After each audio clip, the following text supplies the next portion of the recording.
Halo, selamat pagi. Kuliahnya jam 8. Ya. Ada berapa mahasiswa? Belum datang? Banyak yang belum datang ya?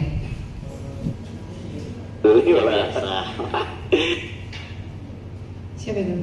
Dulu kayak lu masih bocah banget ya pas kita ketemu ya? Kayaknya ya. Kok kayaknya ya? Kan gue yang ngalamin. Umur berapa sekarang? Mau 18, insya Allah bukan. Sorry, teman saya Tanggal sendiri ya? 31. Saya bingung sendiri. Dari mana salahnya? Apa itu? Oh, saya nyetel YouTube ya, tapi aku YouTube-nya nyala lagi. Ya. Siapa saya pikir ya, nggak ada yang masuk ke situ. Oke, ini pada suka duduk di belakang atau gimana yang depan? Biasanya depan tuh kalau sholat dapatnya onta.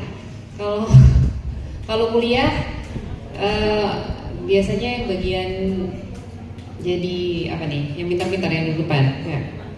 Yang belakang apalagi yang ketutupan ini ya, ketutupan apa namanya? Tiang ini jadi nggak kelihatan. Sengaja biar ngumpet. Tapi kayaknya nggak sampai 50 orang ya di sini ya.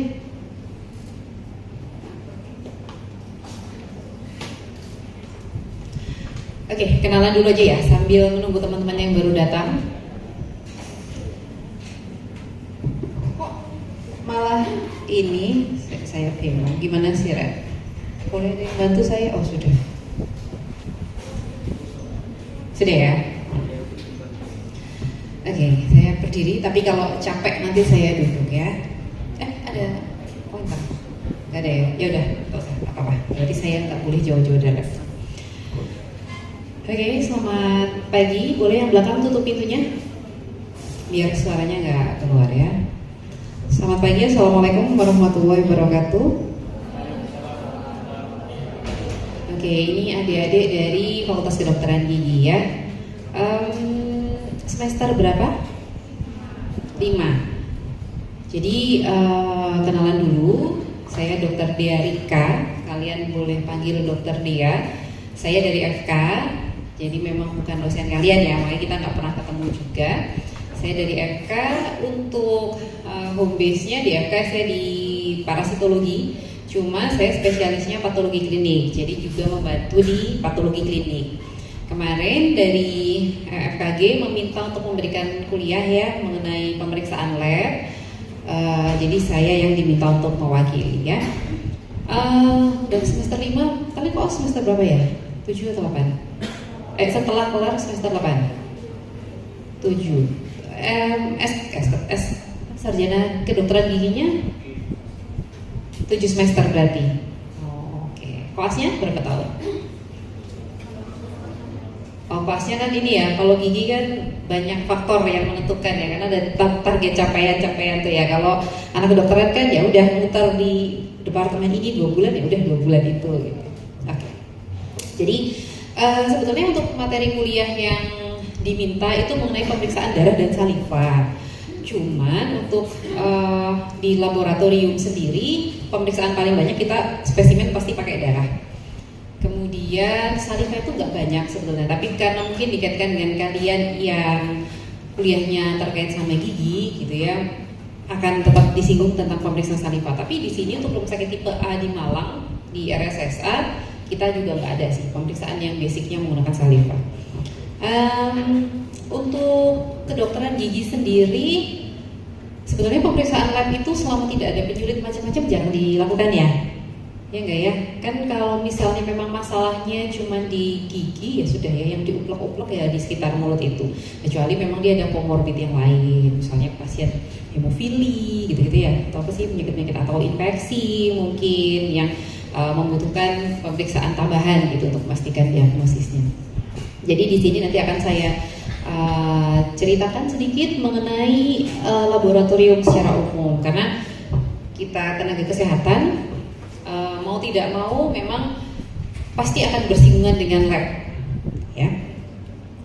Oke, secara umum di dunia kedokteran ya, saya tak duduk aja guys ya, kalau gitu ya, kalian duduk, saya duduk aja. Oke, secara umum di dunia kedokteran, kalau kita mau melakukan tata laksana kepada pasien ya, itu kan pasti kita harus anamnesis. Pasti kalian juga diajarkan hal yang sama ya, tapi mungkin kalau saya nggak tahu, kalau di FK saja itu kan ya head to toe, pemeriksaan itu head to toe, anamnesisnya semua ditanyakan, terus pemeriksaan fisiknya semua dikerjakan dari kepala, anemis, apa ikterik gitu. Kalian belajar tapi untuk pemeriksaan tubuh keseluruhan gitu belajar nggak? Nggak ya? Oke. Jadi pemeriksaan fisik itu semua dikerjakan, tapi kalau mungkin kalian ada pemeriksaan sekitar kafum oris mungkin gitu ya, saya juga kurang tahu. Kemudian pemeriksaan lab itu menunjang diagnosis. Jadi seperti yang saya bilang tidak bisa terlepas dari pemeriksaan lab, apalagi sekarang ilmu kedokteran itu kan makin kesini makin maju ya, banyak hal yang ditemukan, banyak biomarker yang dulunya tidak ada, sekarang ada gitu. Jadi pemeriksaan lab ini juga ilmunya terus berkembang. Kemudian imaging, ini mungkin kalian juga sehari-hari juga ya, untuk pemeriksaan gigi pasti ada pemeriksaan imagingnya ya. Tuh. Kemudian baru dari data-data tersebut kita bisa menyimpulkan sebuah diagnosis, tata laksana atau terapinya apa, serta evaluasi untuk pasiennya. Nah, untuk ilmu kedokteran laboratorium ya, itu bagian dari ilmu kedokteran, disiplin ilmu yang digunakan untuk memberikan diagnosis. Biasanya kita membantu diagnosis, walaupun fungsinya itu dari awal sampai akhir, dari mulai screening, kemudian diagnosis, monitoring, menilai prognosis gitu. Jadi lab itu tidak hanya tentang alat, tentang pelayanan ya sudah kita masukkan sampel, kita baca hasil, tidak. Banyak hal yang ada di situ.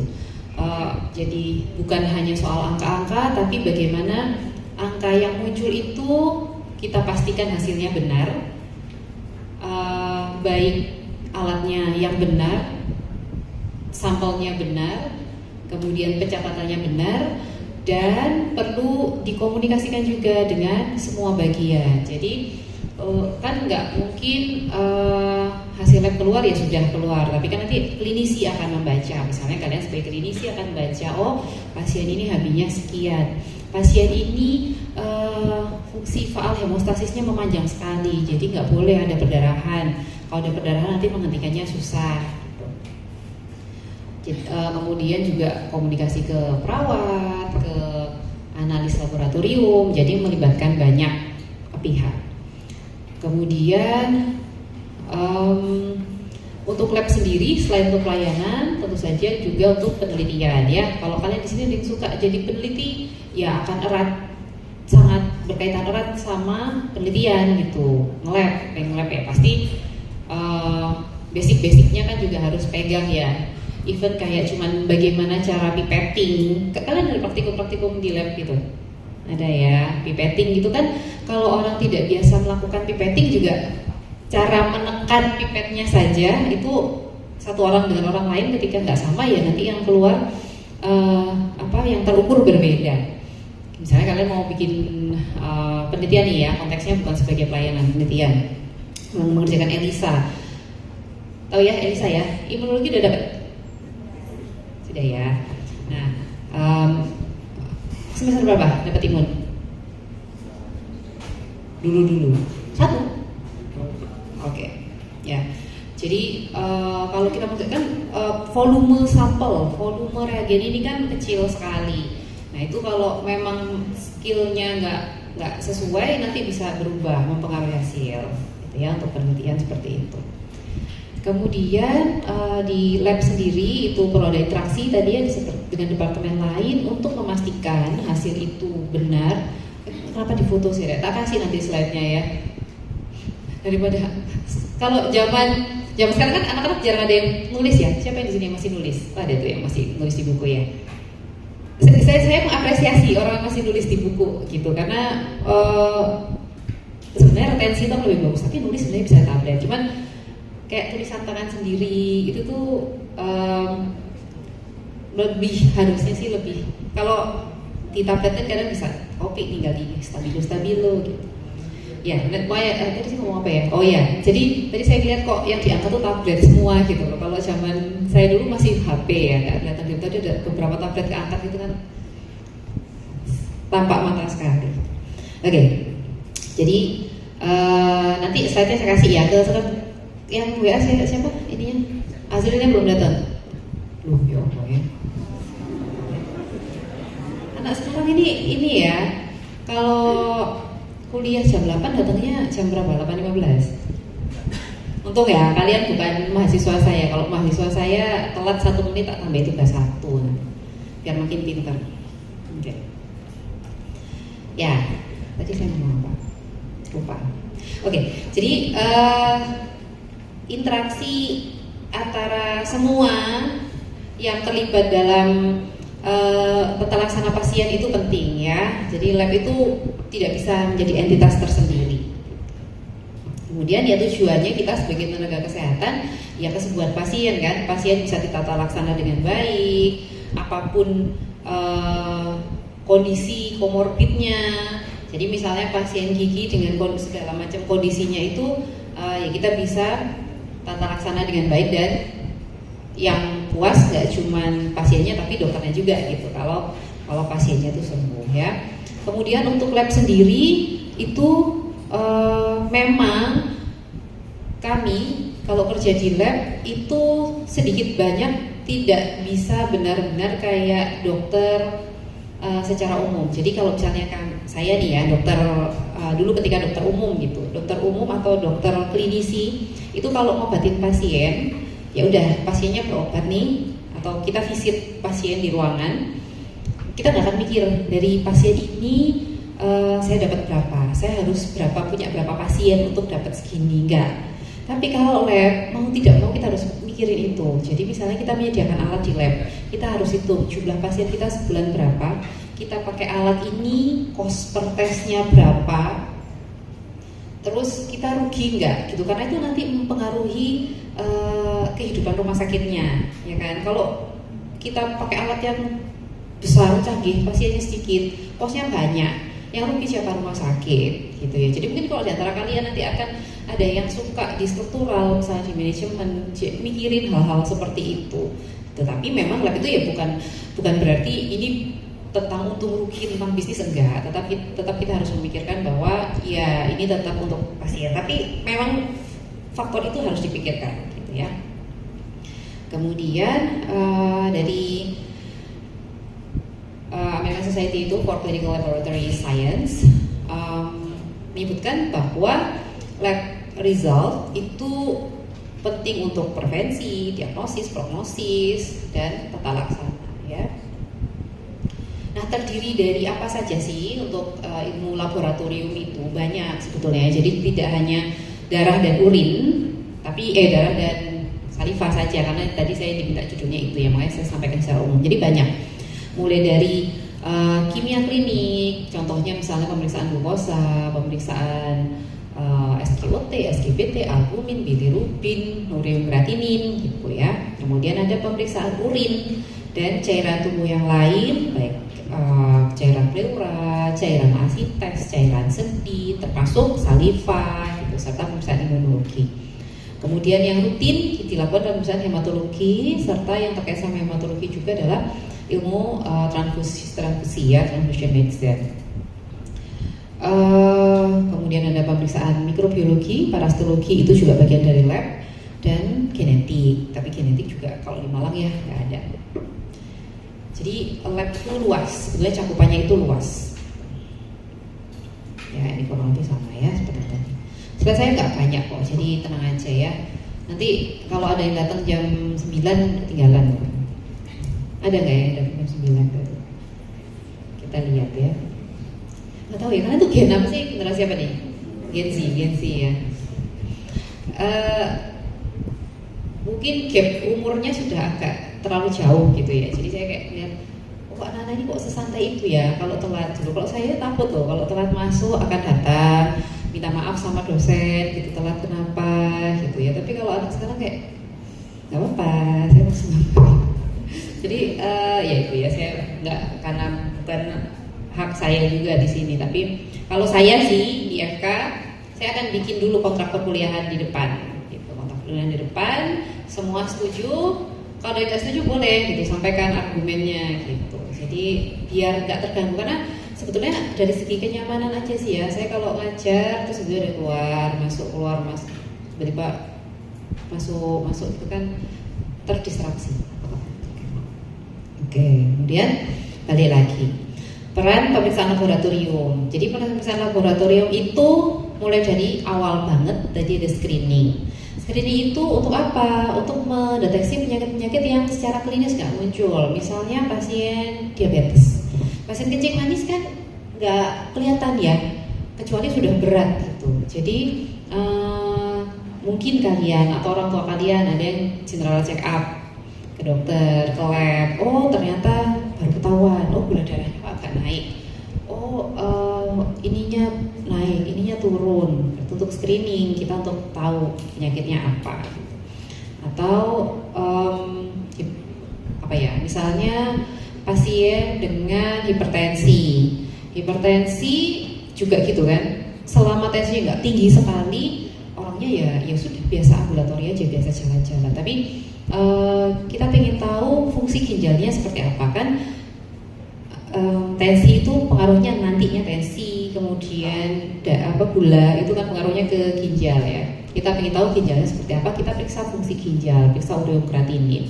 Oh sudah mulai turun ini ureum kreatininnya, sudah mulai naik, berarti mungkin fungsi ginjalnya sudah turun, gitu ya. Jadi pemeriksaan screening itu tujuannya untuk melihat di masa yang akan datang bagaimana progresivitas penyakitnya si pasien. Kalau labnya bagus, ya sudah kita nanti setiap 2 tahun check up. Berarti kemungkinan ketika dia tetap mempertahankan pola hidup yang baik ya kedepannya bisa masih sehat gitu. Tapi kalau dia hasil labnya sudah jelek, dengan pola hidup yang jelek, mungkin progresivitas penyakit-penyakitnya akan lebih cepat gitu. Kemudian untuk diagnosis, misalnya pada kondisi keganasan ya, pada kondisi keganasan neoplasma itu ada beberapa biomarker yang bisa kita periksa. Ketika itu ada, itu membantu menegakkan diagnosis. Walaupun ya itu tadi, diagnosis kan kita nggak bisa dari lab saja, tapi tetap harus dari pemeriksaan fisiknya, dari klinisnya, kemudian dari radiologi atau pemeriksaan penunjang yang lain ya, gitu. Kemudian lab juga penting untuk membantu dalam manajemen pasien ya, melihat keparahannya. Misalnya pasien dengan kencing manis, gula darah 200 sama gula darah 500 pasti berbeda. Kalau pasien dengan gula darah 500 kemudian sudah nggak sadar, mungkin jatuh pada kondisi yang bisa kita sebut dengan ketoasidosis mungkin, atau yang hyperglycemic hyperosmolar state, HHS, KAD gitu. Dan itu tata laksananya akan berbeda gitu ya. Kemudian lihat prognosisnya. Jadi misalnya di bidang infeksi saat ini untuk pasien-pasien dengan sepsis ya, pasien kalau misalnya infeksi kemudian infeksinya memberat, bakterinya sudah ke seluruh tubuh, nah sudah jadi sepsis tahu ya? Oh ya, itu yang sering diperiksa itu prokalsitonin. Ada yang pernah dengar? Prokalsitonin. Nah, prokalsitonin itu biomarker yang dulu zaman saya kuliah belum ada. Sekarang ini ya sudah 10 tahun inilah dipakai rutin. Ketika prokalsitonin itu tinggi, dia resiko sepsisnya akan jauh lebih berat. Dan kalau pasien sepsisnya berat bisa shock, bisa meninggal gitu ya. Jadi kita bisa tahu prognosisnya. Kemudian rekarensi dari penyakit juga bisa dilihat dari lab. Kemudian terapi yang sesuai. Jadi misalnya pasien dengan karsinoma mame, kita periksa lab untuk pemeriksaan molekulernya, kita periksa mutasi gennya, gitu misalnya ya.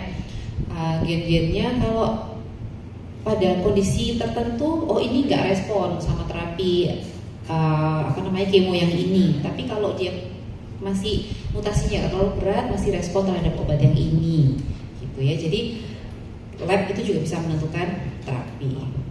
Oke, sama melihat efek terapi. Jadi misalnya setelah diobati bagaimana respon pasiennya. Oh, kita cek lab lagi. Oh, dari labnya hasilnya membaik.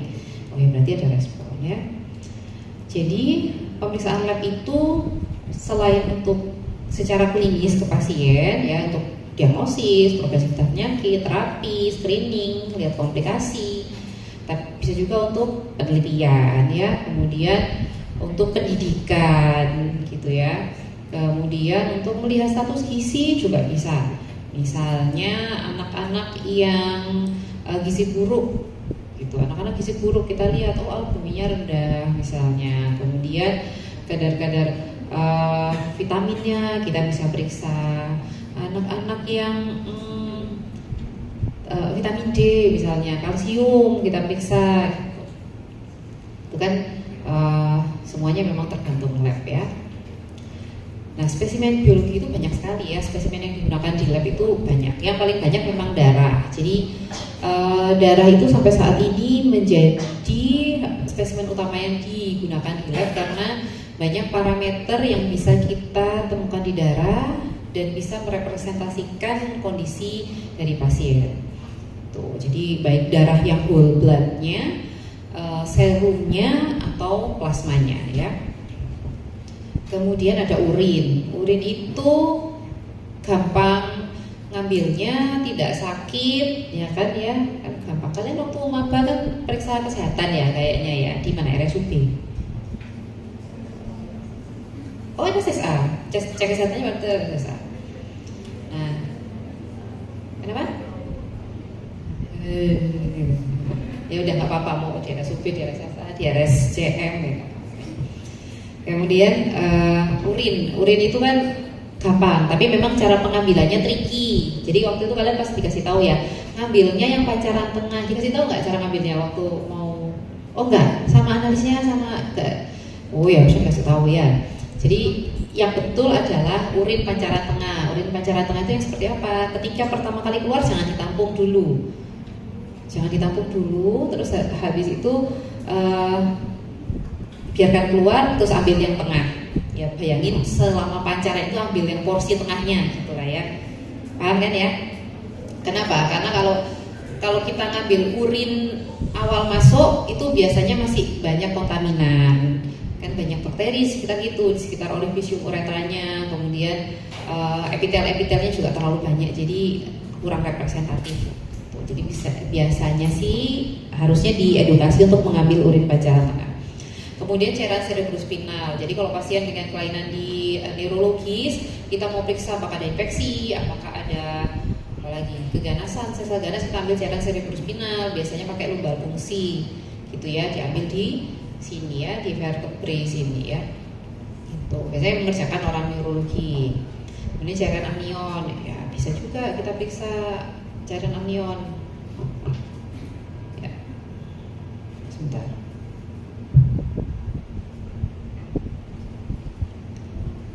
Sebentar ya.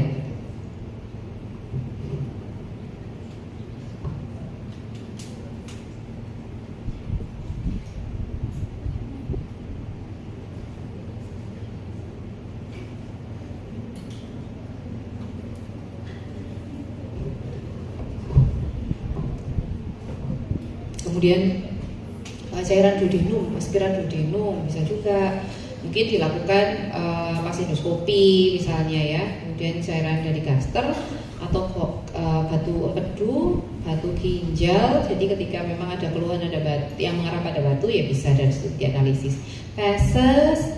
Feses juga nggak menyakitkan, ngambilnya cuman sedikit menjijikkan gitu ya. Kalau anak FK itu ada praktikum kita ambil feses. gitu. Kalau sekarang sih biasanya sudah kita sediakan fesesnya tikus ya. Zaman saya dulu waktu masih kuliah itu fesesnya feses masing-masing.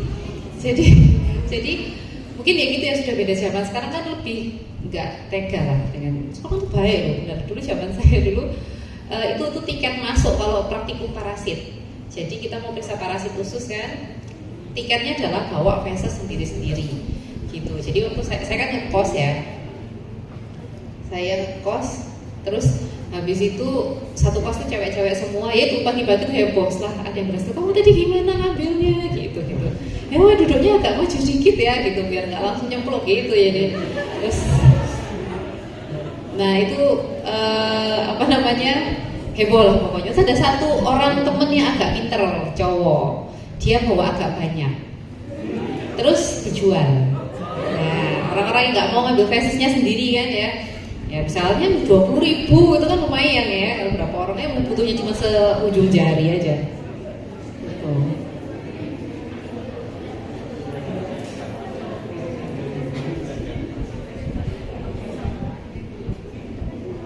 Nah tapi kalau misalnya kalian jadi amit-amit ya, atau keluarga kalian, atau kalian pas penmas gitu ya, mengedukasi orang untuk mengambil feses misalnya, ya kan nggak tahu ya, ketika jadi satu tim kesehatan gitu, ya itu harus tahu cara mengedukasinya, bagaimana mengambil urin seperti apa, mengambil feses, karena itu bukan tenaga kesehatan yang ngambil, pasiennya yang ngambil sendiri kan, gitu. Jadi harus dikasih tahu. Jadi jangan sampai sudah nyemplung ke airnya baru diambil, nanti pas dilihat di lab, oh ini konsistensinya berair atau cair, padahal itu sudah kecampur airnya WC gitu. Jadi memang harus diambil ketika masih tidak tercampur apa-apa. Kalau misalnya gambar-gambar di internet, kadang-kadang tuh memang ada kayak alas gitu ya, kertasnya untuk buang fesesnya. Cuman kan jadi malah PR lagi membuang sampah-sampahnya itu. Kalau di WC agak ke depan dikit, itu kan enak ya, udah di closing gitu. Oke, gitu. Kemudian saliva ini juga gampang kan ya. Saliva ini selalu ada gitu. Mengambilnya dan penelitian mengenai pemeriksaan laboratorium untuk saliva sudah mulai banyak, tapi memang belum ada yang establis yang dikerjakan di lab gitu. Sampai saat nggak tahu, mungkin di masa yang akan datang 5 tahun lagi, 10 tahun lagi itu bisa menggantikan pemeriksaan yang invasif, siapa tahu gitu ya. Misalnya ternyata kadar ini di saliva itu dia ekuivalen dengan kadar ini yang di darah, jadi kita nggak perlu lagi untuk ngambil untuk plebotomi, ngambil darah gitu.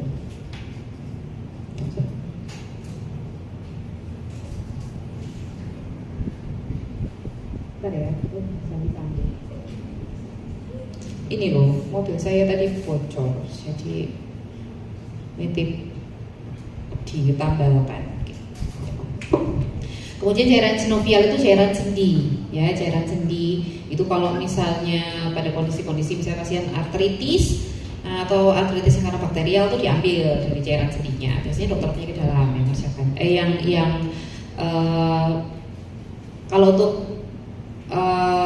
Kalau dokter penyakit dalam itu untuk tindakan, jadi bisa mengambil cairan sendi, nyuntikkan obat, gitu. Tapi untuk cairan sendi untuk dikirim ke lab ya perawat bisa.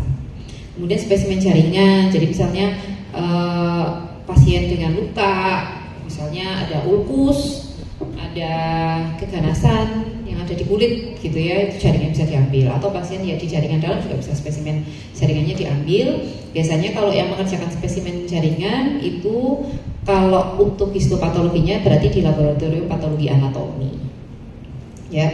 Dan pemilihan spesimen-spesimen yang buahnya ini seperti apa itu penting ya. Jadi kalau dokter di ruangan itu harus tahu dia mau periksa apa dan sampelnya apa gitu. Jadi saya mau periksa ini, berarti saya harus ngambil sampel ini. Misalnya pemeriksaan untuk fungsi ginjal ada yang namanya kreatinin. Kreatinin ada yang di serum, ada yang di urin. Nah, dokternya harus paham tujuannya untuk yang mana gitu. Jadi sampel yang dikirim pun sesuai dengan pemeriksaan. Dan yang mana yang paling mudah digunakan. Jadi ketika pemeriksaan itu cukup dengan pemeriksaan darah, ya kita nggak perlu lakukan pemeriksaan tubabuksi. Misalnya tubabuksi kan sakit, kemudian lebih invasif, gitu ya. Kemudian, jadi untuk pemeriksaan lab itu ada yang pemeriksaan lab rutin, yang ya sudah kita misalnya kalian mencentang di lembar permintaan lab udah kirim dan tidak butuh hasilnya sesegera mungkin ya gitu ya. Kalau yang sesegera mungkin itu yang asap atau sito biasanya istilahnya ya kan. Oh, ini sito. Nah sito ketika lembar permintaan lab itu ada tulisan sito atau biasanya warna lembar permintaannya berbeda, itu lab itu akan oh ini sito berarti kita harus kerjakan. Di lab itu punya standar. Oh kalau perusahaan sito berarti dia harus didahulukan hasil dalam waktu 1 jam harus keluar. Gitu. Jadi kalian sebagai klinisi kalau ketika kalian meminta pemeriksaan sito, ya kalian boleh menuntut lab untuk belum mana nih 1 jam belum keluar, telepon gitu, misalnya. Ya. Kemudian ada istilah-istilah lain, tapi yang lain ini jarang sih di Indonesia jarang digunakan ya.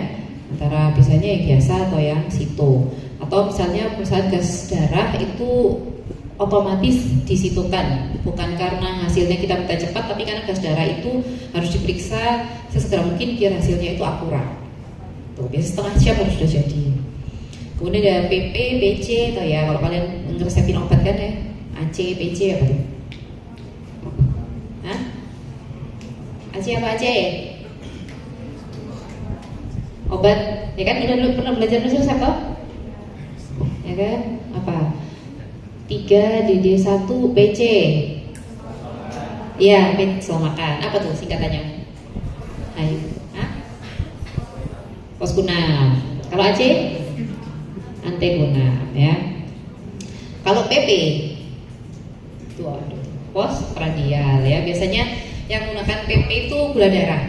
Kalau pasien dengan kencing manis, kita biasanya periksa gula darah puasa, gula darah ada namanya gula darah acak dan gula darah 2 jam PP gitu ya, 2 jam setelah makan. Nah, untuk pemeriksaan itu ada kriterianya sebetulnya yang ideal ya. Idealnya apa? Dia harus spesifik untuk penyakit tertentu. Ketika kita periksa ini dia positif, oh ini spesifik untuk penyakit A gitu. It's yang ideal nih. Gitu. Kemudian mudah diukur. Kemudian mencerminkan tingkat keparahan dari penyakitnya. Terus dan bisa mengukur penyakit secara lebih awal dan tidak dipengaruhi oleh tidak banyak intervensi oleh substansi yang lain, intervensi oleh ini itu gitu ya. Ini idealnya. Tapi apakah semua parameter lab itu seperti ini? Susah kita cari yang memenuhi semua kriteria ini ya. Dia spesifik gitu. Tapi diukurnya harus segera. Jadi misalnya nih, kalian pernah tahu DM tipe 1? DM pada anak-anak ya biasanya ya. Itu ada pemeriksaan, kita periksa namanya insulin. Kita periksa kadar insulinnya. Nah, insulin itu cepat sekali terdegradasi di darah. Jadi waktunya tuh waktu parunya setengah jam. Jadi kalau misalnya sudah kita ambil sampelnya nggak segera diperiksa, ya insulinnya cepat hilang gitu. Jadi hasilnya kan nggak representatif ya dengan yang ada di dalam tubuh pasiennya gitu.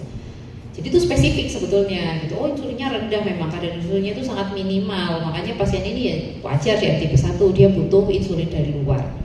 Gitu. Nah tapi insulin ini ada penggantinya namanya si peptide. Si peptide sama insulin itu kayak satu rangkaian tapi terpotong gitu. Jadi jumlah si peptide itu merepresentasikan jumlah insulin karena mereka tadinya awalnya adalah jadi satu sebagai proinsulin. Ya pokoknya ini nice to know aja. Jadi ketika insulinnya habis, si peptide lebih stabil nih di darah. Makanya si peptide ini bisa digunakan sebagai parameter pengganti kita mau melihat kadar insulin pasien. Tuh contohnya ya.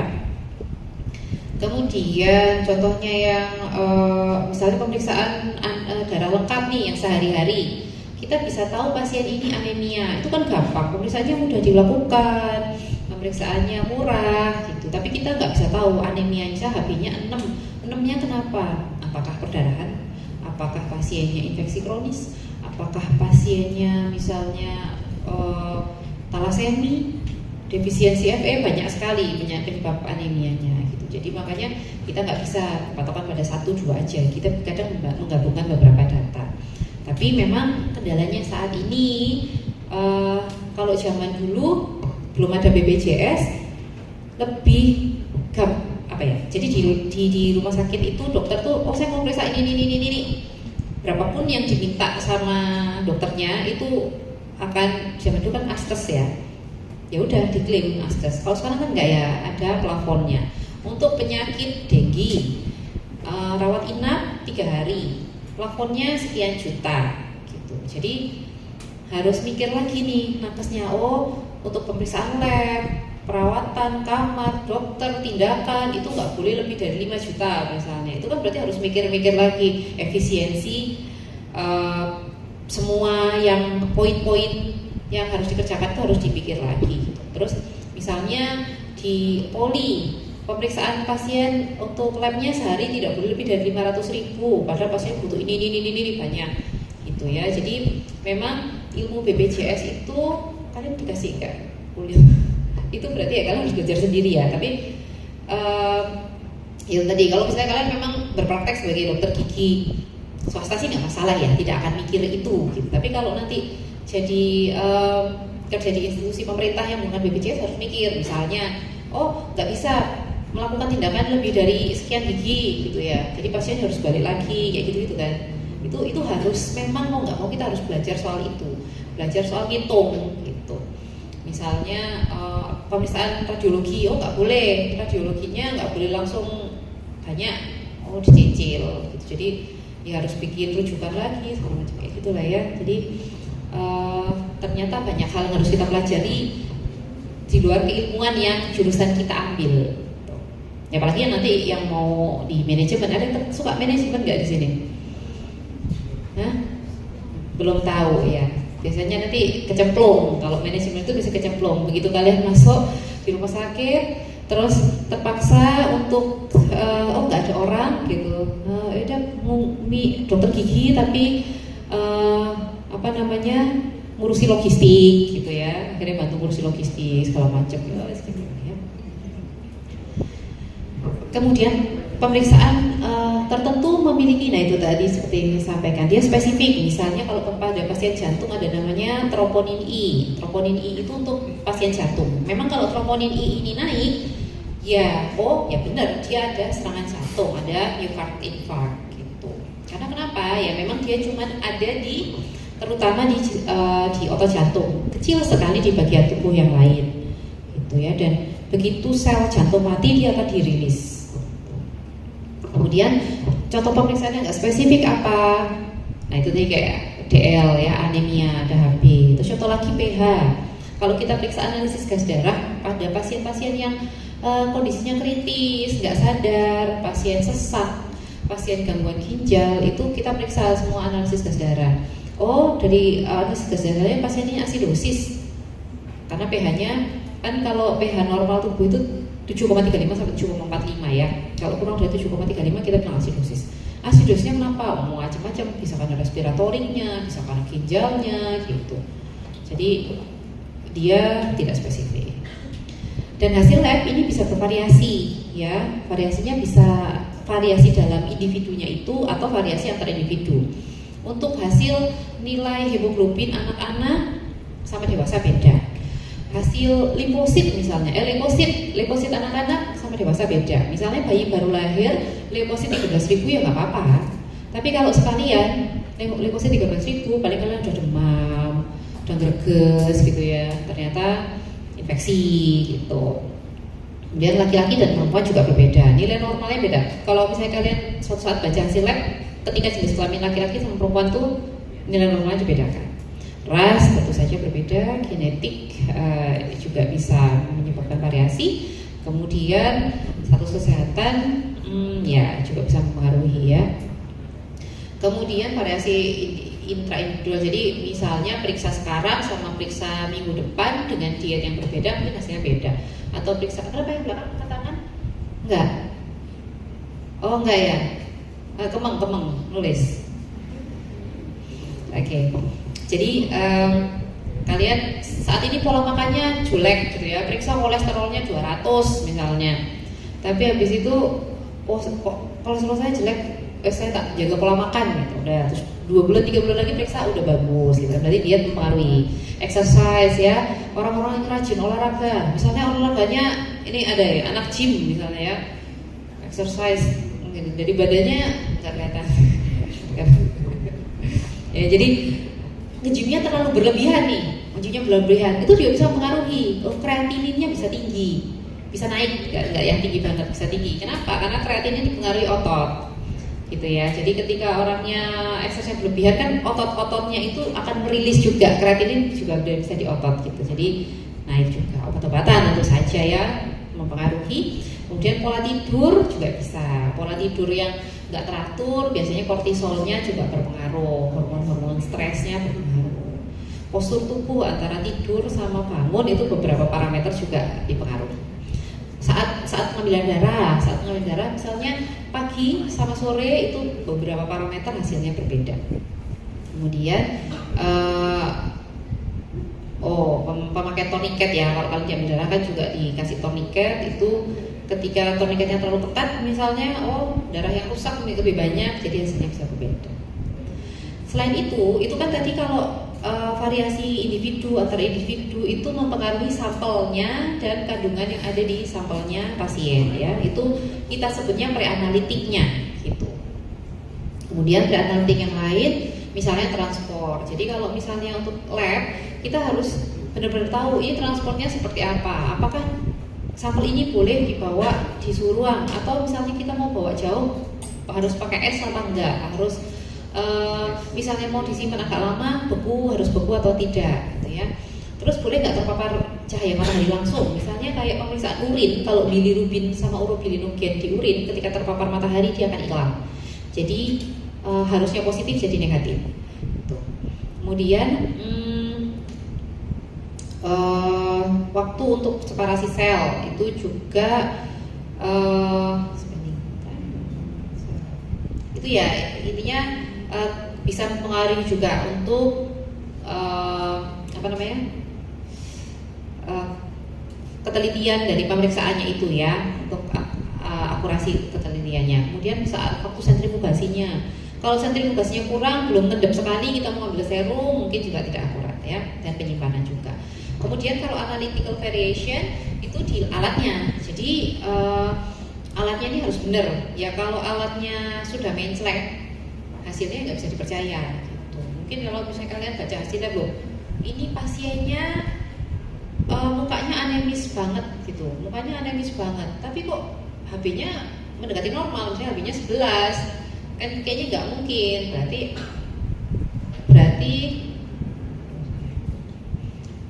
Berarti mungkin saja alatnya kita lihat, alatnya ini kerjanya untuk yang sebelumnya sampling yang benar, nggak salah label ya, bisa aja salah label. Sering bukan sering. Beberapa kali di rumah sakit itu salah label dari ruangan ya. 2 pasien, sorry ya, saya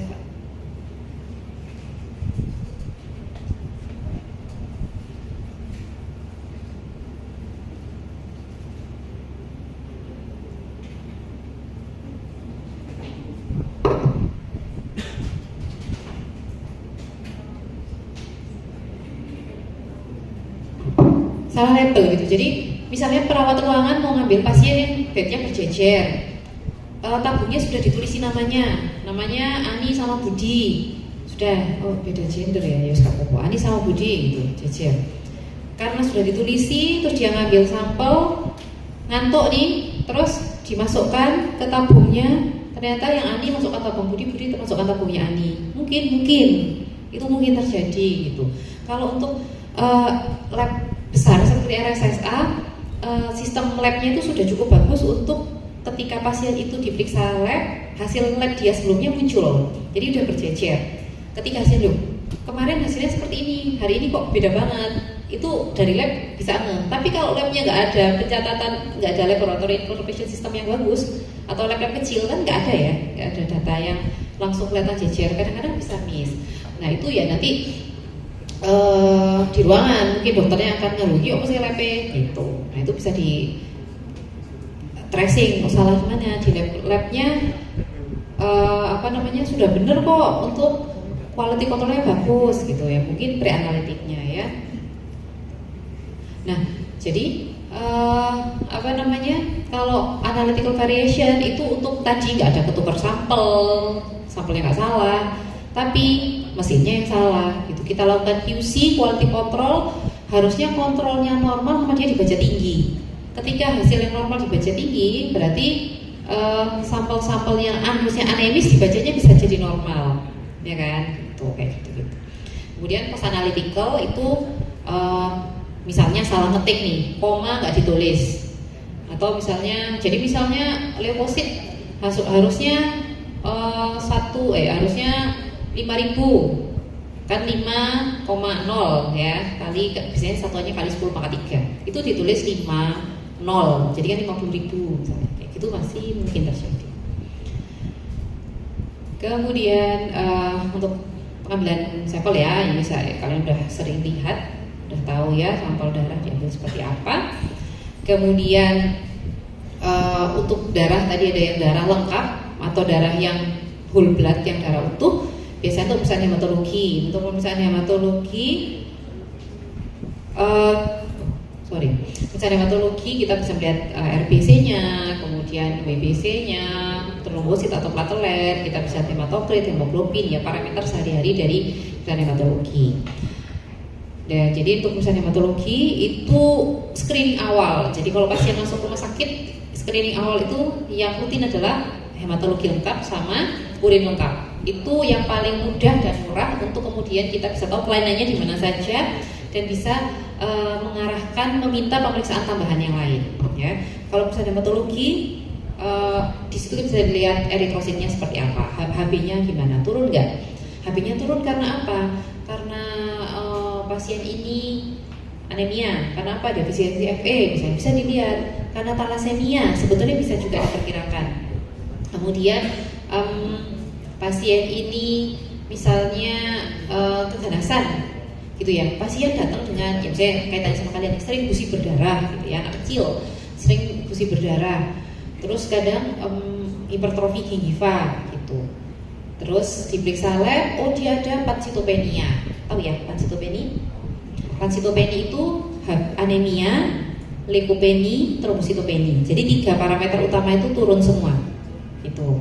Kalau bisitopenia itu 2 yang turun. Jadi kalau pada pasien keganasan anak-anak misalnya dengan keganasan hematologi dengan leukemia akut, kadang datang dengan pansitopenia, turun semua. Ada riwayat mimisan, ada riwayat gusi berdarah, atau bisitopenia, anemia dan trombositopenia, tapi leukositnya naik sekali, leukositnya sampai ratusan ribu atau puluhan ribu. Itu kita curiga biasanya untuk anak kecil kondisi seperti itu, padahal cuma demam-demam, tapi ada riwayat lebam, riwayat perdarahan. Pas sikat gigi doang berdarah misalnya, nah itu curiga keganasan hematologi. Jadi dari lab darah saja kita bisa mengarahkan ke banyak hal ya. Kemudian pasien dengan perdarahan gitu juga bisa, oh ini anemia. Kemudian ada parameter yang kita bisa lihat, oh ini menunjukkan ada kompensasi dari susun tulangnya bahwa produksi irinya ditingkatkan. Kita bisa lihat dari namanya FDW-nya. Oh berarti memang ada kompensasi gitu ya contohnya. Jadi dari pemeriksaan hematologi kita bisa lihat banyak hal ya, bisa hitung jenis, bisa lihat indeks eritrosit dan lain sebagainya serta hapusan darah. Kemudian faal hemostasis. Faal hemostasis ini rutin kalau pasien mau tindakan baik operasi besar maupun kecil.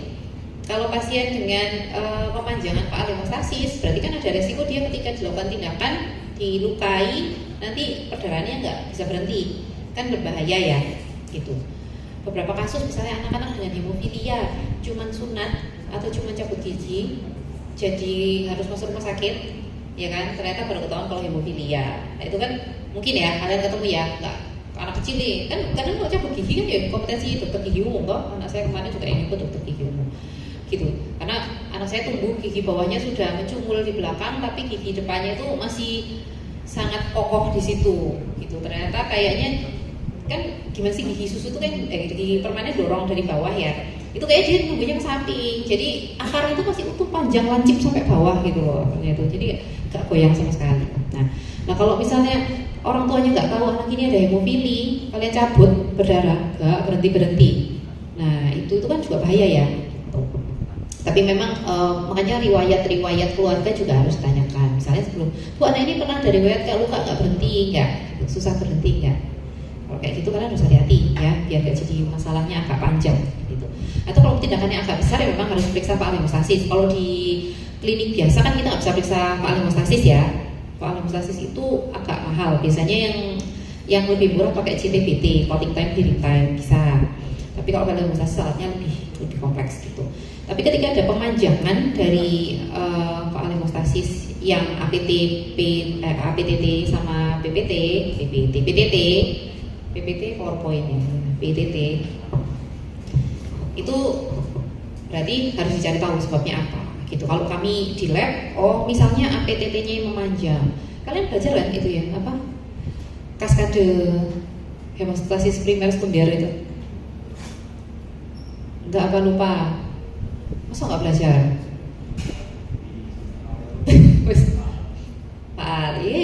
itu basic.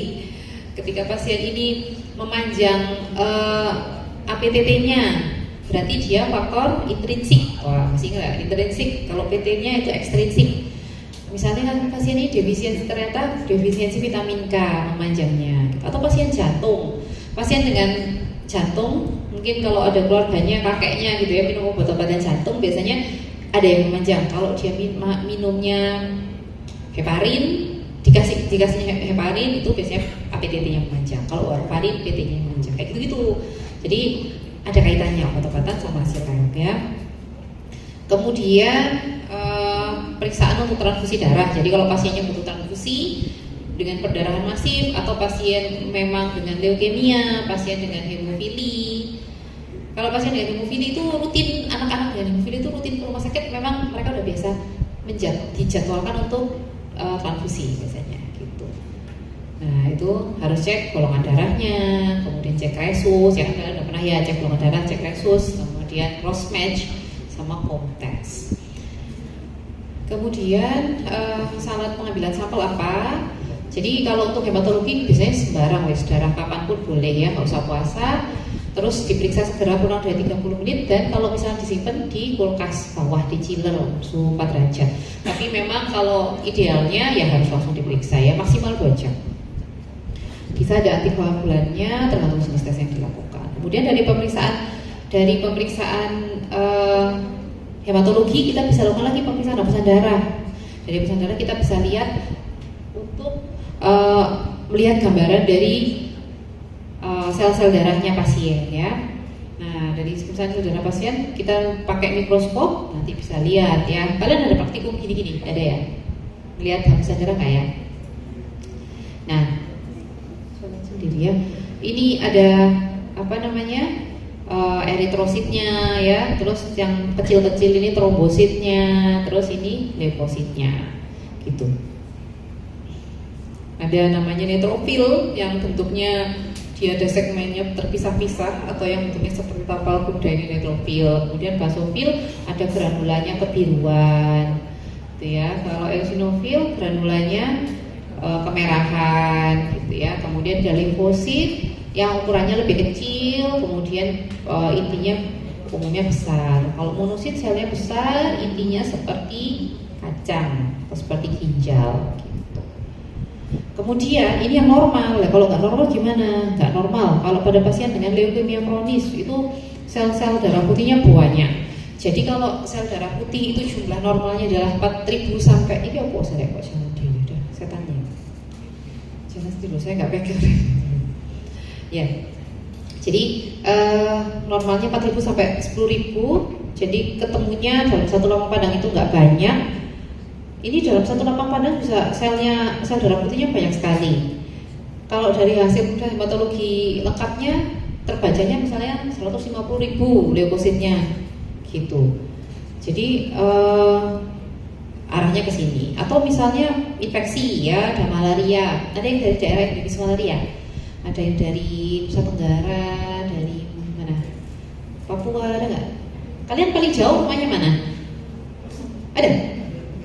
Siapa? Nggak masuk. Pulang ke Papua. Gitu ya, ada malaria nih.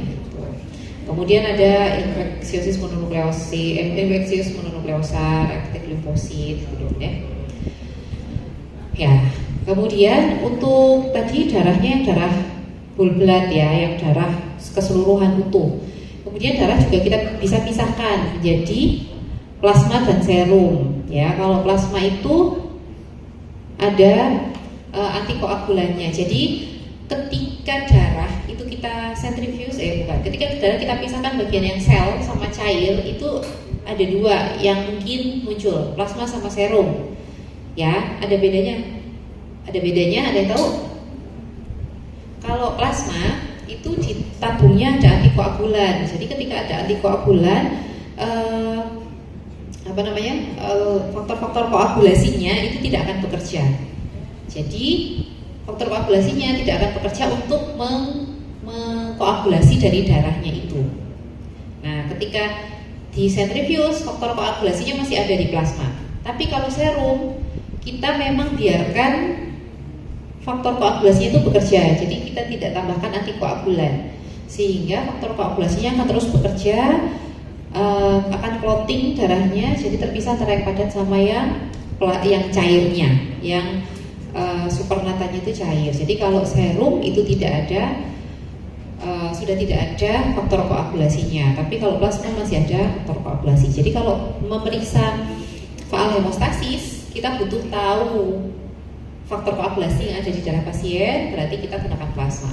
Tapi kalau untuk kimia klinik nggak perlu, kita tidak memerlukan faktor koagulasi, kita cuma memerlukan semua analit yang ada di serum, berarti yang kita pakai adalah serum ya. Jadi kalau jadi kalau darah ya kita biarkan itu lama-lama akan terbentuk ini bagian RBC-nya di bawah. Kemudian ada bagian yang tengah agak putih namanya bavicule, itu isinya ada WBC dan platelet. Kemudian plasmanya yang di atas gitu. Tapi kalau serum itu berarti bentuknya sama kayak gini ya. Kalau secara makroskopi sama seperti ini. Tapi kalau serum di sini faktor koagulasinya sudah hilang karena digunakan untuk mengkoagulasikan, membekukan darah. Ya. Koagulasi antikoagulan dipakai apa? Ada EDTA, ada sitrat, ada heparin. Ini semua antikoagulan yang digunakan di tabung-tabung. Kalau kalian pernah lihat tabung untuk pemeriksaan lab, yang ungu itu isinya EDTA. Kemudian yang biru isinya sitrat. Jadi yang ungu itu untuk hematologi biasanya EDTA, kalau sitrat itu untuk faal hemostasis. Kalau heparin itu untuk blood gas analysis biasanya hijau. Nah, ini serum ya, tidak ada antikoagulan, jadi darahnya dibiarkan terbentuk clot. Terus karena sudah dipakai nih si faktor koagulasinya dipakai untuk membentuk clot, jadi nggak ada, ininya sudah terpakai di atas di supernatan, tinggal serum saja. Nah tadi pemeriksaan hematologi, kemudian habis pemeriksaan hematologi kita bahas tentang sampel untuk serum sama plasma. Nah untuk apa sampel serum, plasma? Untuk kalau plasma tadi untuk faal hemostasis kebanyakan, walaupun untuk kimia klinik ya bisa ya. Untuk serum itu digunakan untuk kimia klinik. Kimia klinik itu contohnya pemeriksaannya gula darah pada pasien diabetes, kemudian jantung, kemudian enzim jantung kayak troponin I yang saya ceritakan tadi, protein jantung, kemudian pasien dengan pemeriksaan profil lipid ya, lihat kolesterol, trigliserid, LDH, LDL, HDL gitu. Kemudian untuk syaratnya biasanya ada yang harus puasa, ada yang enggak. Jadi kalau pasien DM kita mau periksa gula darah biasanya suruh puasa dulu kan. Atau kalian kalau mau cek lab MCU biasanya suruh puasa dulu. Gitu. Kolesterol juga itu harus puasa dulu ya. Dari pemeriksaan kimia klinik itu kita bisa periksa banyak hal ya. Ya dari berupa enzim, kita bisa cari kolesterol, cari vitamin, cari protein, cari RNA, mineral kayak magnesium, misalnya fosfor, segala macam dia bisa periksa kandungan gula, hormon, dan lain sebagainya ya. Ini juga sama aja ya, kolesterol dari serum bisa glucose, elektrolit bisa periksa, kemudian fungsi ginjal, level obat, kadar obat, serta banyak hal lainnya. Kemudian karena kalian sudah dapat pemeriksaan imun ya, nah imun ini juga merupakan basic pemeriksaan yang ada di lab. Jadi namanya juga immunoassay, assay itu kan pemeriksaan yang berhubungan dengan imun. Berarti apa prinsipnya? Antigen sama temannya antigen pasangannya antibody ya, antigen itu ketemunya sama antibody. Nah, ini sudah ada ternyata ya.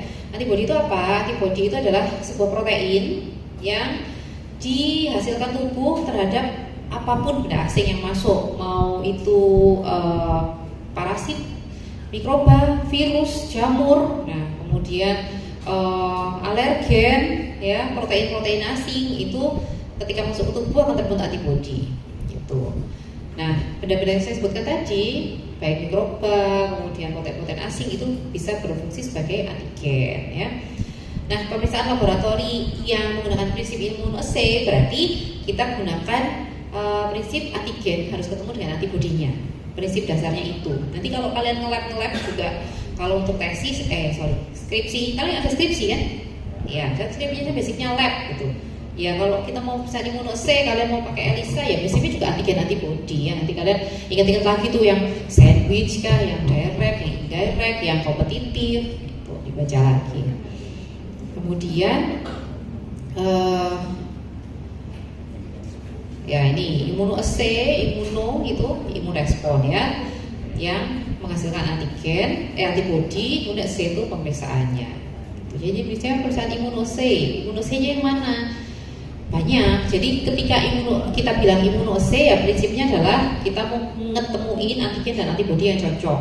Kemudian immunoassay-nya yang mana? Tergantung penandanya, tergantung cara kita membacanya. Kalau misalnya kita mau pakai enzim, berarti pakai metodenya yang ELISA ya kan? ELISA kan enzim link immunoassay. Kita mau pakai radioisotop, berarti pakai RIA, radioimmunoassay. Kalau saat ini yang banyak digunakan secara komersil di alat-alat laboratorium, banyaknya pakai CLIA atau ECLIA, pakai electrochemiluminescence. Jadi ketika ada antigen antibody, kemudian ada penandanya itu yang akan memancarkan cahaya, memandarkan cahaya, yang akan dibaca baik langsung maupun secara elektrokimiawi. Nah itu menjadi disebut dengan ECLIA. Untuk pemeriksaan imunoserologi digunakan pertama kita melihat status imunitas orang, misalnya pasien dengan demam berdarah, gitu ya. Pasien dengan HIV, misalnya ya. Pasien dengan HIV itu kita bisa periksa kadar periksa HIV-nya secara imunologi bisa kita gitu. Atau pakai yang kuantitatif atau yang kualitatif, biasanya pakai apa? Kalian tahu periksa rapid ya? Dulu waktu zaman COVID kalian pernah nggak diperiksa rapid test? Nah itu kan dulu beredar luas ya itu ya, swab terus dites sendiri. Itu kan prinsipnya immunoassay toh, prinsipnya antigen ketemu antibody. Itu pakai imunochromatografi, prinsip imunologi dengan menggunakan kromatografi, gitu, yang dirangkai dalam bentuk kaset-kaset kecil. Kemudian prevalensi penyakit bisa kita melihat dari IgM-nya. Jadi misalnya pasien dengan infeksi toksoplasma, kalau dari 1.000 orang yang ada di sini nggak sampai, jadi berapa? 100 kalau masuk semua ya. Oke, dari 100 orang yang ada di sini, saya periksa nih kalian toksoplasma IgG, saya yakin pasti ada yang positif. Karena secara epidemiologi toksoplasma itu sepertiga penduduk dunia itu positif tokso, gitu. Apalagi yang suka kontak sama kucing, gitu ya. Gitu. Tapi yang harus diingat, tokso itu sebetulnya nggak apa-apa selama imun bagus, selama kalian nggak hamil dan infeksi primer. Jadi kalau kalian sudah punya positif IgG tokso, sebetulnya malah imun. Selama dijaga daya tahan tubuhnya nggak masalah, gitu. Jadi kenapa orang bisa kena tokso pas toksonya berat pas hamil itu karena dia nggak pernah kena tokso, hamil trimester pertama kena tokso, itu biasanya yang berat tuh kayak gitu. Jadi makanya orang hamil trimester pertama itu jangan kontak kucing. Jadi kalau nanti kalian hamil ya, kalian umur berapa sih? 20 ya, diputar lagi kan ya. Kayak anak sekarang nggak ada yang menikah muda ya. Dulu saya menikah lulus dokter umur 23. Jadi cukup muda. Terus menikahnya sama teman seangkatan umur 24. Jadi sama-sama masih muda. Enaknya adalah saya umur segini anak saya udah SMP. Nah terus ya itu tadi ngomong apa sih? Coba nggak biar. Oh iya talkshow. Ya jadi apa namanya?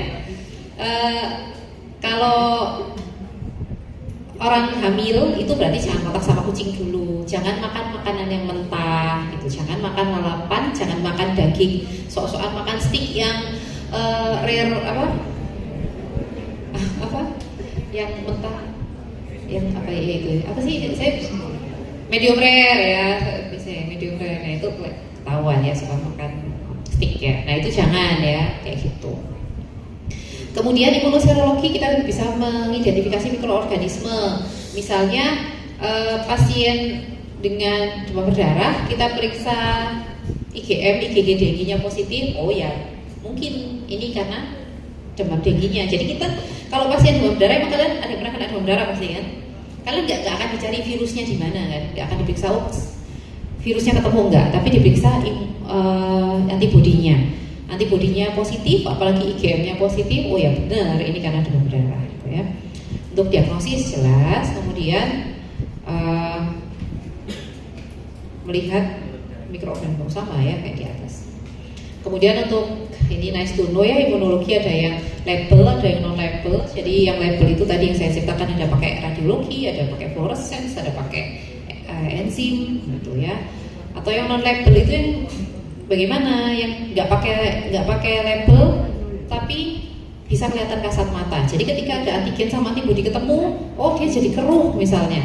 Nah itu non label. Biasanya cuma diberikan bahan lateks, tapi lateks dalam reagennya ya yang bisa mengikat antigen antibodi kompleks sehingga ketika mereka ketemu lateksnya itu akan gerumbul jadi tampak kasat matanya dalam keruh. Gitu ya. Oke, ini juga sudah ya, saya ceritakan intinya adalah antigen antibodi, kemudian labelnya juga sudah. Oke. Nah, kalau label immunoassay, kalau kalian periksa kan ada label sama non label tadi. Kalau non label itu kita butuh antigen antibodi dalam jumlah yang banyak biar secara makroskopis kelihatan. Oh ya, memang dari ini kelihatan memang dia menjadi keruh atau ada endapan gitu. Tapi harus butuh yang banyak kan. Nah kalau antigen satu, antibodi satu kan nggak ketok ya Rek ya. Sorry, ada yang bukan orang Jawa ya. Ya, sorry ya kadang-kadang muncul Jawanya muncul ya. Jadi kalau cuma antigen sama antibodinya satu itu kan nggak kelihatan gitu ya. Atau cuma sedikit. Nah kalau label dengan jumlah antigen dan antibodi yang sedikit itu karena labelnya itu bisa terbaca. Jadi misalnya kayak antigen antibodinya rendah, kita label dengan enzim. Kemudian enzim itu akan merubah substratnya menjadi berubah warna. Nah, dibaca dengan fotometer, oh sekian kadarnya gitu. Ya, kurang lebih kayak gitulah ya. Kemudian dari saya tambahkan lagi di sini urinalisis, walaupun pembahasannya mengenai darah. Kan kalau imunosi kita juga banyaknya pakai darah, walaupun dia bisa pakai cairan tubuh yang lain juga bisa ya. Kemudian urinalisis, kenapa penting juga? Karena untuk diagnosis penyakit yang dasar seperti yang saya sampaikan tadi, nggak cuma darah tapi urin itu yang mudah dan murah ya. Kita bisa periksa secara makroskopis. Oh urinnya ini gambarnya, kita lihat tabungnya nih merah nih, keruh, putih atau berbusa, itu semua ada maknanya. Kemudian kita periksa secara kimiawi juga, kadar gulanya positif, bilirubinnya positif, kemudian proteinnya positif. Kalau gulanya positif, jangan pasien DM. Kalau proteinnya positif, jangan-jangan pasien ini ada gangguan ginjal. Kemudian mikroskopis. Dari mikroskopis kita bisa lihat di bawah mikroskop, oh ada leukositnya, ada eritrositnya, ada kristal dan lain sebagainya ya. Jadi dari urin saja itu bisa memberikan informasi mengenai fungsi ginjal, kemudian ada kelainan di urinary tract, entah itu infeksi, entah itu keganasan, kemudian diabetes, kemudian gangguan metabolik yang lain ya, muscle trauma misalnya orang habis kebakaran itu biasanya kreatininnya akan naik di urin ya. Orang habis itu heavy exercise ya, dia pengen target saya mau terbentuk six pack dalam waktu 1 minggu gitu, saya mau nge-gym setiap hari 5 jam ya, langsung muscle trauma dia ya, langsung kreatininnya naik itu pasti. Gangguan hormonal atau obat-obatan juga bisa. Kemudian lab yang lain tadi ada mikrobiologi dan parasitologi.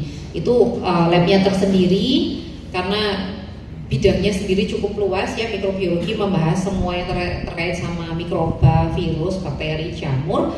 Kalau parasit itu ya cacing, protozoa, dan parasit-parasit lainnya ya. Tuh. Kemudian di sini sedikit saya singgung mengenai penggunaan saliva sebagai diagnostik ya. Jadi memang saat ini kalau kalian baca jurnal-jurnal mulai banyak yang mengembangkan bisa nggak kita deteksi saliva gitu. Dulu beberapa tahun yang lalu di FK juga sempat mencoba untuk menggunakan saliva untuk diagnosis kecacingan gitu ya. Karena kan kalau kita mau mendiagnosis kecacingan itu harus periksa feses ya. Yang mana feses itu pertama bau ya, kotor gitu ya. Terus tergantung mata dari pemeriksa gitu. Mungkin meriksa A sama B ini dia baca sebagai telur cacing, yang B dia tidak membaca itu sebagai telur cacing gitu. Dan tergantung lapang pandang mana yang dibaca. Jadi waktu itu kita coba untuk mengembangkan bisa nggak dari saliva kita deteksi apanya, itu enzimnya, antibodinya gitu. Tapi nggak tahu ya waktu itu siapa yang mencari, saya lupa, cuman kayaknya juga belum terlalu berkembang. Tapi di jurnal-jurnal internasional mungkin kalian akan baca banyak hal yang mulai dikembangkan dari saliva ini. Kenapa saliva? Karena ya simple ya, non invasif, nggak pakai jarum ya. Kalau orang-orang yang takut jarum, karena dia takut jarum nggak? Biasanya dari saya ya. Biasanya nggak selalu dokter itu walaupun sehari-harinya pegang jarum tapi dia berani sama jarum ya. Ada dulu saya waktu kuliah takut itu donor. Jadi ada bis PMI datang ke kampus, kemudian sudah sok-sokan mau donor gitu ya. Begitu melihat jarumnya gede deh gitu. Akhirnya saya nggak jadi turun. Tapi baru sekarang saya berani donor. Karena kalau donor darah itu dapat nasi kotak sama lumayan loh, dapat susu 2, dapat minuman, dapat biskuit gitu. Itu ternyata lebih menarik hati saya untuk akhirnya bodo amat sama jarum. Gitu ya. Harus donor ya. Kalian tuh sebetulnya umur kalian tuh ideal untuk donor. Kenapa? Kemana-mana lagi nggak apa-apa dikit ya. Karena kalau umur yang masih belum menikah itu tidak banyak antibodi non spesifik di darahnya. Kalau saya sudah hamil 3 kali, dari antibodi anak saya yang juga berasal dari bapaknya ini, itu kan masuk ke sirkulasi darah saya ya. Jadi ketika nanti di cross match kan mau didonorkan, itu pasti akan muncul lah sedikit banyak ada antibodi non spesifik. Tapi kalau kalian yang belum pernah punya anak, itu biasanya akan lebih bagus gitu. Itu ya umur-umurnya kan pasti 20-an sudah layak ya, di atas 17 tahun. Kadang-kadang saya suka kasihan kalau lihat di RSSA ada pasien butuh darah gitu ya, anak-anak kecil yang butuh donor gitu, kasihan. Ternyata kalau pas kehabisan tuh nyarinya memang setengah mati. Oke, balik lagi ya, saliva. Jadi untuk pemeriksaan saliva itu mudah sekali dilakukan. Kemudian ya nggak butuh apa-apa ya, karena kita misalnya pakai cotton swab, itu kan gampang ya, cuma di swab aja gitu. Kemudian juga mencerminkan kondisi oral maupun kondisi sistemik. Di saliva itu ada protein, ada enzim, ada antibodi, ada DNA, RNA. Misalnya kalau kita mau cek paternalistik kan juga pakai swab oral swab aja kan bisa ya untuk cek DNA gitu, karena kan sudah ada epitel yang terambil. Kemudian bisa melihat fungsi metabolik, kemudian mikroorganisme, dan bisa untuk berpotensi untuk baik screening, asesmen resiko maupun monitoring ya. Jadi untuk protein-protein yang ada di saliva ada amilase, musin, antimikrobial peptide, itu entah mungkin nantinya bisa digunakan untuk satu dan lain hal. Kemudian imun marker seperti yang banyak memang IgA kan banyak di mukosa gitu ya. Kemudian IgG atau sitokin yang lain. Kemudian ada material genetik seperti DNA, RNA, genom mikroba, mRNA, mikroRNA yang peluangnya masih besar juga untuk penelitian. Kemudian hormon. Kemudian profil mikrobiom mulut. Jadi saya nggak tahu ya, mungkin saya pengen penelitian saya melihat profil mikrobiom mulut yang nanti hubungannya sama angka kejadian karies misalnya. Ternyata pola kalau di mulut saya nggak tahu, tapi kalau misalnya di feses ya, profil mikrobiom yang ada di feses itu ternyata mempengaruhi kerentanan orang terhadap inflammatory bowel disease gitu. Jadi ada orang-orang yang memang gampang makan masuk langsung pengen pup gitu. Setiap ada yang masuk di atas harus ada yang keluar di bawah gitu ya. Itu suami saya kayak gitu.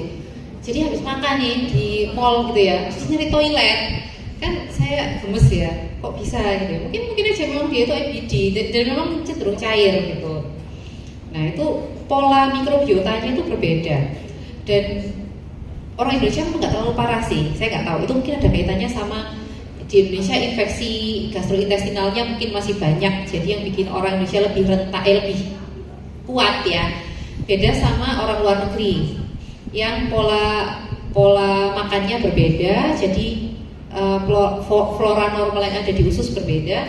Jadi kerentan di sana itu IBD, IBS itu banyak banget, inflammatory bowel disease atau inflammatory bowel syndrome itu banyak banget.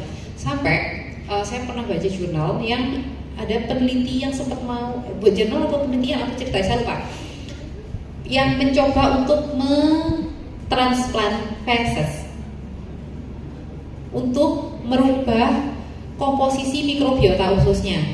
Karena kan orang kalau sudah IBD parah itu kan gak enak ya. Ya bayangin kalau diare lah enak ya. Tapi gak diare setiap hari itu gimana ya rasanya ya. Gitu. Jadi transplant feses untuk merubah pola mikrobiota atau merubah kondisi itu. Tapi kayaknya juga tidak berkembang ya, karena ya belum ada tuh yang praktekkan sampai sekarang ya. Tapi jadi kemungkinan itu dipikirkan gitu. Nah saya nggak tahu profil mikrobiota mulut mungkin juga mempengaruhi penyakit-penyakit yang satu orang ini gampang terjadi karang gigi, gampang karies misalnya. Terus kok ini enggak ya? Ternyata mikrobiota yang di mulut beda. Who ya, saya juga nggak tahu. Jadi memang dan saat ini penelitian itu mulai banyak biomarker baru. Orang nemu biomarker ini itu untuk jantung, untuk ini, gitu. Untuk penyakit gigi mulut ya mungkin bisa saja ya. Dan memang sampai saat ini banyak yang masih eksperimental, belum ada yang untuk pemeriksaan klinis belum ada. Dan ada itu kalau nggak salah American Dental Association kayaknya saya, kalau nggak salah ya.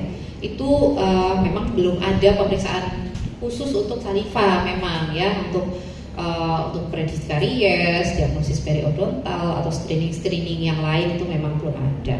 Jadi memang masih dari pemeriksaan yang kali ini lakukan sama yang dari pemeriksaan laboratorium lain gitu ya, rutin ya, gitu. Dan ini masih banyak memang hambatan untuk saliva ya. Saliva itu karena dipengaruhi sama hidrasinya. Orang kalau kalian puasa kan salivanya lebih kental ya daripada yang minum banyak gitu. Kemudian circadian rhythm juga mempengaruhi, makanan dan minuman yang dimakan juga mempengaruhi oral hygiene tentu saja. Kemudian saliva yang stimulated maupun yang non stimulated itu juga mungkin beda karakternya, komposisinya gitu. Kemudian kestabilannya juga belum tahu kita seperti apa. Standar untuk pengambilannya itu juga bisa bervariasi, penyimpanannya. Kalau misalnya kayak darah, serum, urin itu kita sudah punya standar penyimpanannya. Untuk pengawetnya, urin pun misalnya kita mau awetkan tuh ada beberapa pengawet urin. Ini dikasih timol, ini dikasih formalin gitu ya. Kalau saliva kan belum ada ya standar. Saliva disimpan mau pakai ini. Jadi sebetulnya kalau menurut saya untuk penelitian tentang saliva itu harusnya sih masih terbuka luas sih. Gitu. Masih banyak hal yang bisa digali. Kemudian saat ini biomarker yang menjanjikan belum ada ya. Kemudian interpretasinya juga masih menjadi tantangan ya, dengan korelasinya jenis pasien seperti apa. Gitu ya, dan validasinya juga mungkin studi-studi yang melihat validasi penelitian tersebut masih macam-macam sekali. Oke, mungkin yes, akhirnya slide yang paling ditunggu adalah thank you ya. Gak apa-apa, saya juga pernah jadi mahasiswa ya. Jadi mahasiswa itu saya suka kalau slide di sini ada angkanya, gitu. Jadi ketika dosen buka slide di halaman pertama itu kan masih belum tampilannya belum slideshow ya. Saya langsung lihat ada berapa slide di situ. Ada 50 slide. Terus ngeliatin aja saya di sini ya. Udah setengah jalan gitu. Gak apa-apa ya, normalnya jadi mahasiswa ya gitu. Karena saya jadi mahasiswa juga tidak bisa tahan lebih dari setengah jam mendengarkan orang berbicara gitu ya. Jadi saya selalu ngantuk. Ya saking ngomong gitu. Dan saya tuh setiap jam 10 pagi selalu ngantuk. Jadi kayak bayi ya, coba pagi ngantuk. Jadi apalagi saya dengerin kuliah jam 10 pagi itu sudah gak kuat ya, ngantuk. Tapi saya gak pernah ngelarang kalau mahasiswa kuliah mau tidur, gak apa-apa tidur ya. Siapa tahu kan tidur merem tapi kupingnya masih merekam, gak tahu ya. Dulu saya punya teman yang kalau kuliah tuh selalu tidur benar-benar tidur sampai tekluk gitu ya. Tapi begitu dosennya ada pertanyaan, angkat tangan loh, gitu ya. Sekarang jadi spesialis penyakit dalam. Oke, ada yang mau bertanya? Sudah paham atau sudah lewat? Atau nanti aja dok saya lihat lagi? Udah ya, ya tapi menambah sedikit insight. Ya, berapa persen? Mau kamu ke 100%? Tak tanyai loh, tak tanyai kok iso jawab berarti benar 100% semua ya. Oke. Benar nggak ada pertanyaan ya? Oke, mungkin itu saja ya dari saya. Terima kasih atas atensinya adik-adik sekalian. Semoga kuliahnya lancar sampai nanti sampai lulus. Apalagi ya, kalau FKG itu dapat pasien. Ya. Kayaknya teman-teman saya yang FKG itu hambatannya dulu nyari pasien ya untuk praktek ya. Untuk apa? Koas. Pokoknya studinya lancar, lulus dengan baik, kerja dengan baik. Kalau ketemu boleh sekali menyapa ya, gitu. Ya senyumlah paling nggak ya, jangan sombong-sombong ya. Saya akhiri, wassalamualaikum warahmatullahi wabarakatuh. Terima kasih banyak.